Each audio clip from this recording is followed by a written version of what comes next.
হাইমচরের উত্তর algae union ৯ নং word বিএনপির যৌথ সভা অনুষ্ঠিত। বিস্তারিত দেখুন ডেস্ক রিপোর্টে।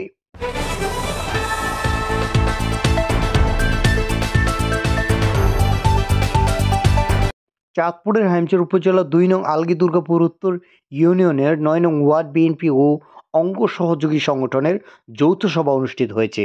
বৃহস্পতিবার ২১ নভেম্বর বিকেলে ২ নং আলগী দুর্গাপুর উত্তর ইউনিয়ন বিএনপির আয়োজনে উপজেলা লামচড়ি ৭২ নং সরকারি প্রাথমিক বিদ্যালয় মাঠে এই সভা অনুষ্ঠিত হয়।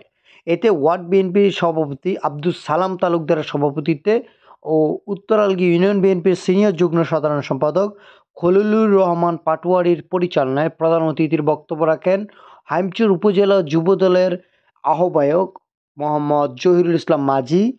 বিশেষ অতিথি হিসেবে বক্তব্য রাখেন আলগী উত্তর ইউনিয়ন বিএনপির সভাপতি জয়নাল আবেদিন মাস্টার, সাধারণ সম্পাদক নজির দেওয়ান, উপজেলা যুবদলের যুগ্ম আহ্বায়ক সলাইমান মিয়া, আলী আকবর টেলু, উপজেলা স্বেচ্ছাসেবক দলের আহ্বায়ক মিজান ভুঁইয়া, উপজেলা শ্রমিক দলের সাধারণ সম্পাদক স্বপন ব্যাপারী, উপজেলা ছাত্র দলের সভাপতি ফয়সাল আহমেদ আখন, আলগী উত্তর ইউনিয়ন যুবদলের সভাপতি জসিম উদ্দিন গাজী। অন্যান্যদের মধ্যে বক্তব্য রাখেন উত্তর আলগী ইউনিয়ন স্বেচ্ছাসেবক দলের সাধারণ সম্পাদক মিলন কাজী, উপজেলা ছাত্রদল সদস্য আসলাম হোসেন, ৯ নং ওয়ার্ড বিএনপির সাধারণ সম্পাদক মোহাম্মদ আবদুল্লাহ মিজি।